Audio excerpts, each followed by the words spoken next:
Assalamualaikum warahmatullahi wabarakatuh. Tetap semangat ya anak-anak ya.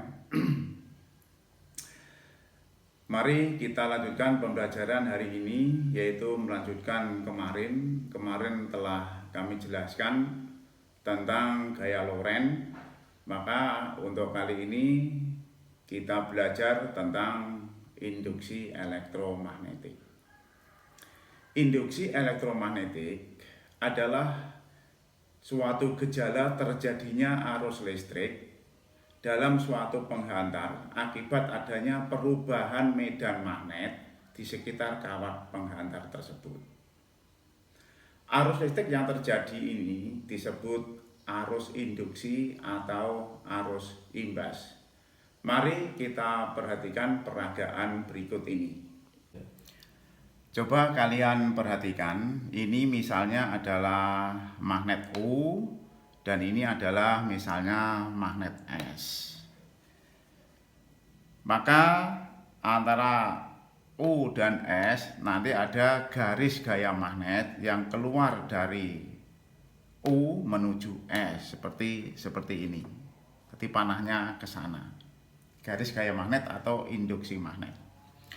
Kemudian ketika penghantar bergerak memotong medan magnet ini, memotong garis gaya magnet ini, maka pada penghantar ini nanti terdapat arus listrik induksi. Kemudian arah daripada arus listrik induksi ini nanti mengikuti aturan tangan kanan seperti ini, di mana ibu jari menunjukkan arah gerakan penghantar, kemudian jari telunjuk menunjukkan arah medan magnet, kemudian jari tengah ini adalah menunjukkan arah daripada arus listrik induksi. Jadi ketika penghantar digerakkan menjauhi kita ini, maka arus mengalir dari bawah ke atas. Tetapi nanti kalau dibalik mendekati kita, jadi gerakannya mendekati kita, maka arah arus induksinya adalah menuju ke bawah. Jadi ketika penghantar ini nanti memotong medan magnet, maka itu ada arus induksi. Kita ingat bahwa adanya arus itu karena adanya perbedaan beda potensial. Adanya beda potensial antara kedua ujung penghantar tersebut. Jadi ketika penghantar digerakkan menjauhi kita, maka ada gaya gerak listrik yang arahnya berlawanan dengan arah penghantar. Jadi gaya gerak listriknya arahnya mendekati kita. Itu nanti gaya gerak listriknya diberi simbol negatif karena berlawanan dengan arah gerakan penghantar. GGL induksi ini nanti menyebabkan terjadinya beda potensial penghantar tersebut, sehingga terdapat arus yang mengalir pada penghantar tersebut yang disebut arus induksi. Besarnya GGL induksi atau gaya gerak listrik induksi yang terjadi adalah epsilon sama dengan min B kali L kali V, di mana epsilon menjelaskan tentang GGL induksi satuannya volt, B adalah induksi magnet satuannya Weber per meter persegi, kemudian L adalah panjang penghantar, dan V adalah kecepatan penghantar. Contoh soal. Ini ada kawat AB, ini kawat AB. Kemudian di tengah-tengah kawat AB itu nanti ada R, atau bisa juga ini berupa lampu lah. Kemudian di sini ada penghantar. Penghantar itu nanti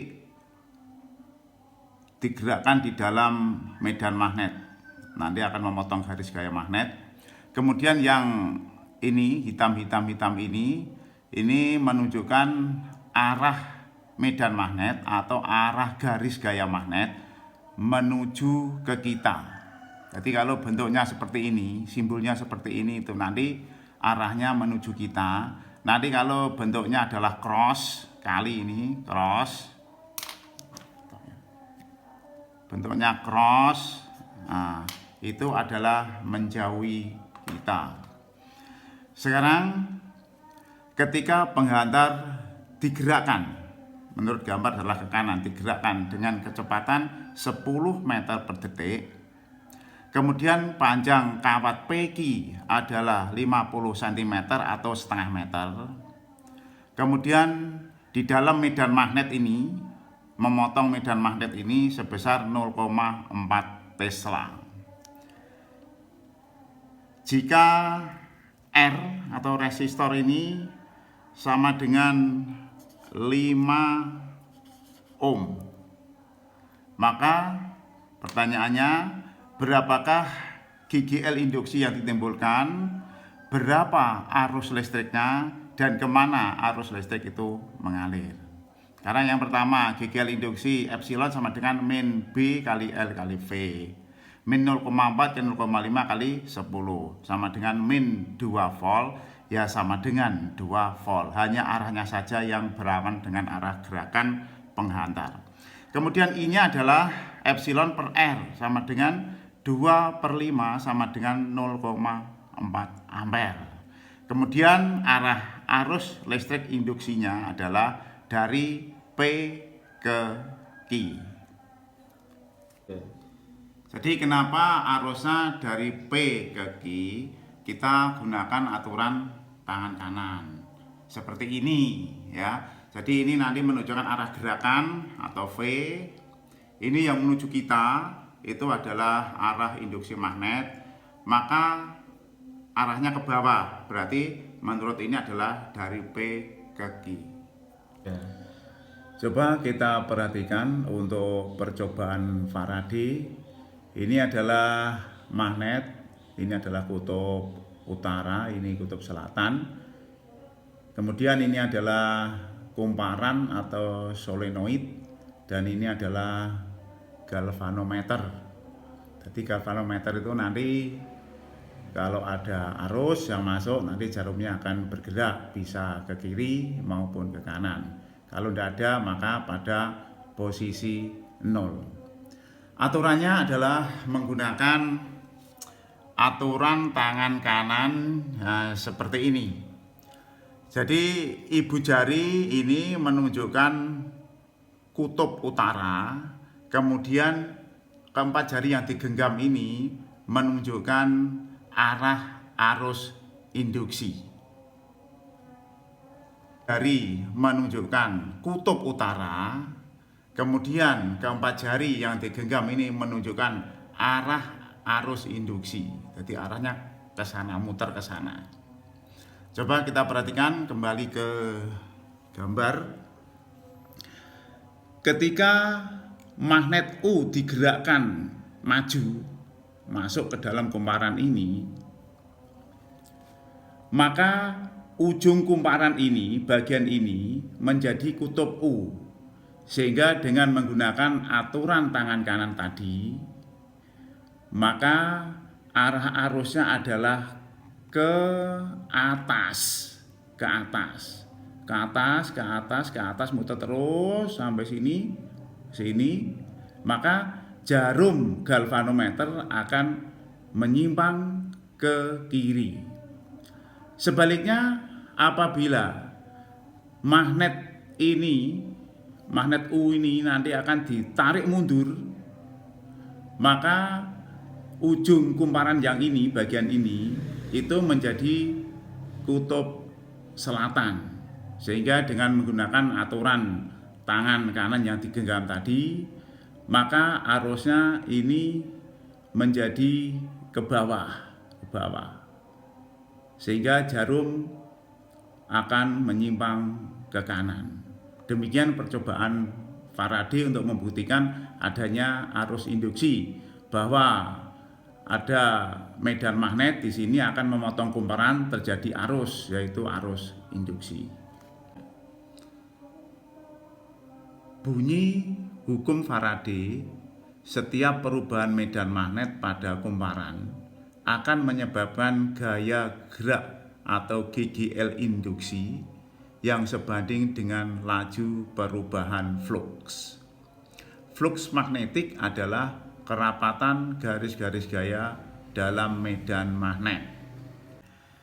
Besarnya GGL induksi yang ditimbulkan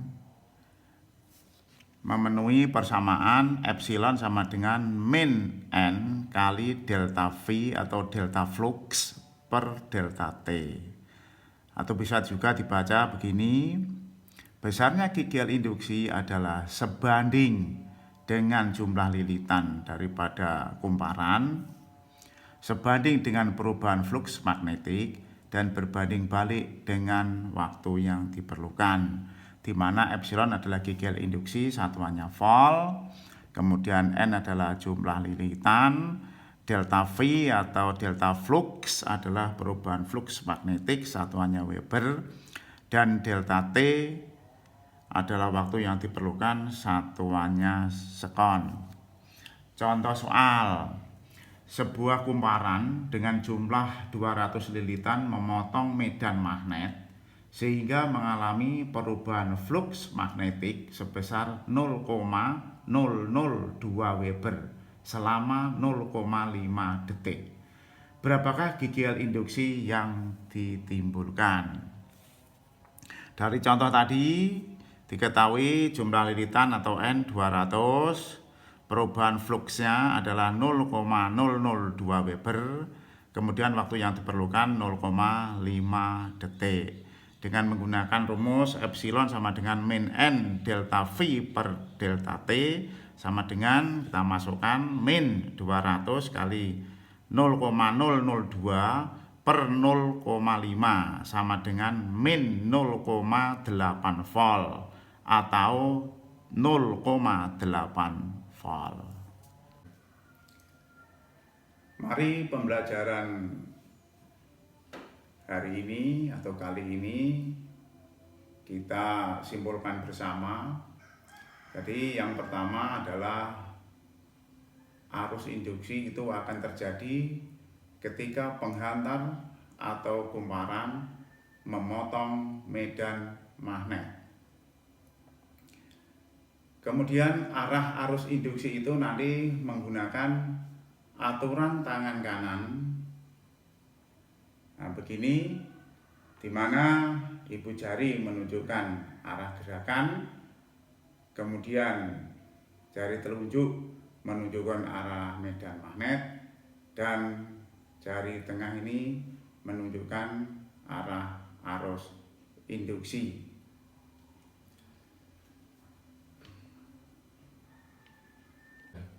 Kemudian menurut percobaan Faraday bahwa ada kumparan itu didekati kutub magnet. Apabila yang mendekati itu kutub utara, maka ujung kumparan yang didekati itu menjadi kutub utara. Apabila dijauhi kutub utara magnet, maka kumparan yang dijauhi itu menjadi kutub selatan. Atau begini, kumparan didekati kutub selatan menjadi kutub es. Kalau didekati kutub utara, maka ujung kumparan yang didekati itu menjadi kutub U. Kemudian untuk aturan aliran arusnya adalah menggunakan aturan tangan kanan yang digenggam seperti ini, di mana ibu jari ini nanti adalah menunjukkan kutub utara, kemudian jari yang lain, keempat jari ini adalah muternya seperti ini, adalah menunjukkan arah arus induksi. Demikian pertemuan yang bisa saya sampaikan hari ini. Mudah-mudahan ada manfaatnya dan tetap semangat untuk belajar. Akhirnya, assalamualaikum warahmatullahi wabarakatuh.